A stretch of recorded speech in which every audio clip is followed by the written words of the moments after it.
Welcome back to WB Mason Presents the Joe Girardi Show. Now, most of us have seen that Joe Girardi's pregame routine involves hanging out behind the batting cage and watching his players hit. What is he saying? What is he looking for? We had the chance to hang out with him to find out. Joe, when you watch batting practice, what are the types of things you're looking for? You're looking at their swing path. You're looking at if they're staying in the middle of the field, early on. Can they hit the ball the other way?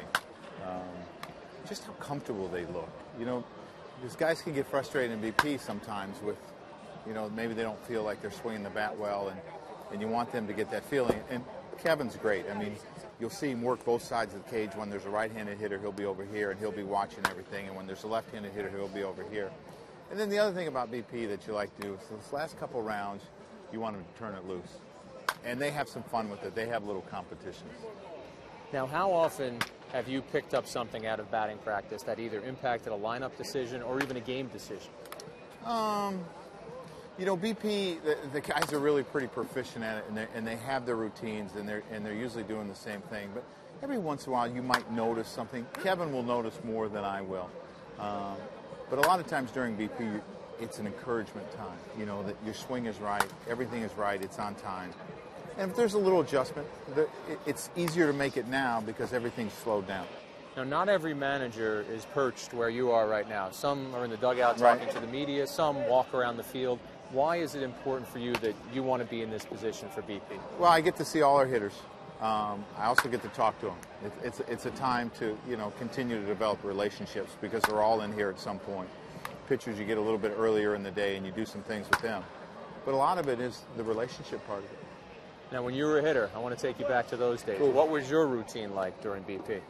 It's pretty much what these guys do. The first round you're going to do your 2 bunts, you're going to do your hit and runs, and you're going to take your 8 swings.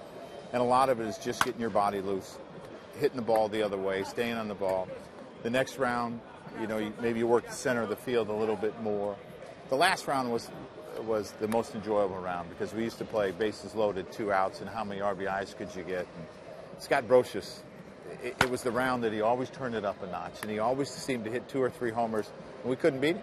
Well, that's what I was going to ask you is how important can situational hitting be during BP? I know Alex is one guy who will kind of shout out scenarios or ask to have scenarios shouted out to him, correct? All these guys will get a couple rounds of situational hitting because we think it's really important. I mean, situational hitting is how you win ball games. Absolutely. When runners in a scoring position or you got to move runners over. I mean, that's all part of it. So we think it's very important. The guys enjoy it too because, they're doing what they love to do. They're competing. Now, you mentioned the competition earlier, too, in Brocious and guys trying to knock in the most runs. What percentage of this is work and what percentage of this is fun? It's all work. But because you do it so many times during the course of the season, you want it to be work. And you want it to be fun because you don't want it to get monotonous for the guys. And you want them to come out feeling good about themselves, feeling that their swing is, on time and everything feels good. And so you make it fun, too.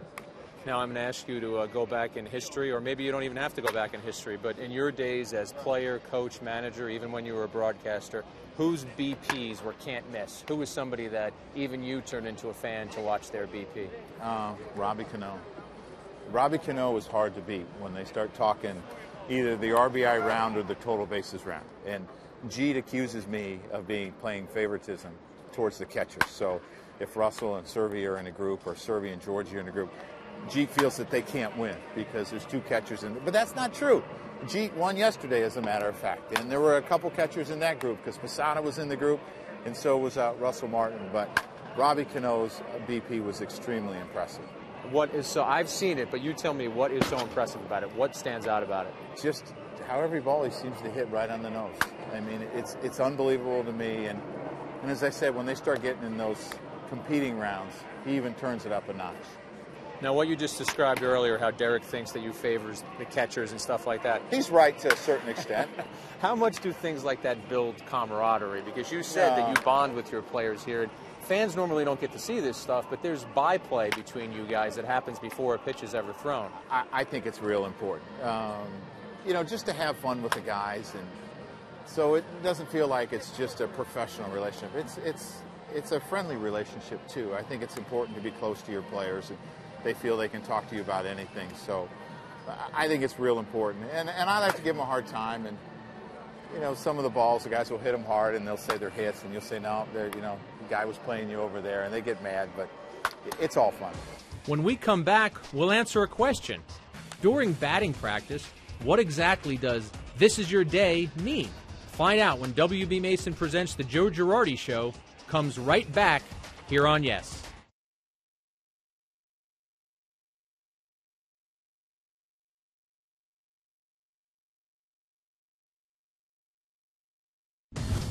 We're back on WB Mason presents the Joe Girardi Show with the rest of our one-on-one in the cage with the Yankee skipper.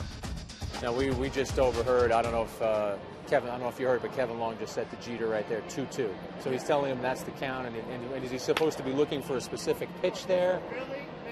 Just that his approach is good. I think they were talking about in this round, though, when he said 2 for 2, that they do this is your day, 5 swings, and how many hits they get. So his first 2 at-bats, he was 2 for 2. And they always say if you get the 3rd hit, it makes your day. So it wasn't a 2-2 count. He meant that he was 2 for 2 going into his 3rd at bat. So now he can have himself a day if he hits the ball here. Yeah, Swish is 1 for 1 right now. That's a 1 for 2. So I mean, it's just, as I said, it's to have fun and compete. Oh, that's 2 for 2 now. That was a home run. Yeah, you shortchanged them. Yeah, I Joe. did. And in a lot of the rounds, if you hit the cage or you hook it foul, you take 1 away. You take points away. Do you ever get the urge as you're watching, and I know that your job is as the manager of the Yankees, but when you're standing back here, don't you want to get in there and take a couple of hacks yourself? You know what? There's only one time during my coaching career that I've ever taken hacks, and I wanted to experience the net drill, so I did it one time in Toronto. I have no urge because I don't think there's anything that good that can come from it. I'm either going to embarrass myself or I'm probably going to hurt something in my back. So I let the professionals do it. And your career batting average isn't going to change? It's not going to change, no. Last couple of questions I wanted to ask you. Who is the guy or guys that you would have to tear out of the batting cage, that if Kevin allowed them, they would take 1,000 swings a day? We have a lot of them. It seems that guys work a lot harder on their swings than when I was coming up. You know, guys do their tee and toss work before they come out for BP. Guys take their BP, and then they'll do it before the game to get loose. And maybe it was because I came up in Chicago where the cage was under right field. It wasn't as easy to do to go into the cage 6:30 before a 7 o'clock game. But we have a lot of guys that love to work, and that's a good thing. I mean, Alex, you know, analyzes every swing and tries to perfect every swing, and he takes a lot of BP. Now, conversely, do you have anybody who prefers to keep the swings at a premium, and if the swing feels right, they're okay with just a smaller amount of swings on that day or a lower amount of swings? You know, I think you'll find that a lot of times in catchers, just because physically they can't do as much work in the cage, because as you catch, the more and more you catch, you know, during the summer, you lose your legs a little bit, and you have to kind of save your energy. Have you ever had a situation, and I know you have, but we've had optional, I know you've had optional batting practice, but have you ever just canceled batting practice because you thought the team was in a funk and said, you know what, let's break away, let's get a break here? Oh yeah, I have done that in the past. A lot of times on day games, after night games, we will not hit. You know, if I'm going to play a few guys that haven't played in a while, I might have an optional hitting for them.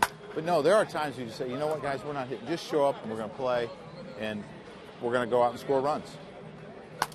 Now, I just observed, again, Kevin giving Derek a situation, and when the teammates are around and a player gets a situation and doesn't come through, say you were supposed to hit the ball to the right side and you don't, I guess razzing, it comes with the territory, right? You're going to get a lot of heat. They love it. They love it. They love to get on each other. They love to, you know, push each other. They love to tease each other. See, I mean, you hit the blue tarp, you lose a point, and you throw your bat. Throw your bat. They blame it on the pitcher. I don't think I've ever seen Derek Jeter throw his bat. Swish does it a lot. I don't know. You said everything is work before Joe. I'm going 93% work, at least 7% fun. But I think there's a lot of fun involved. But even in this. in having fun, they're still working, and they're trying to, like in this, they're trying to accomplish a situation. This is the RBI round. You know, when you hit a ball down the corner, you get 3 RBIs. a lot of guys always want to know who's on first base. You know, is it one of our slow guys or is it Gardy? I mean, that's what. And you know, for the catchers, I always say it's Gardy. We hope you enjoyed hanging out around the batting cage with Joe Girardi and getting his insights. Stay tuned because your questions are coming up next.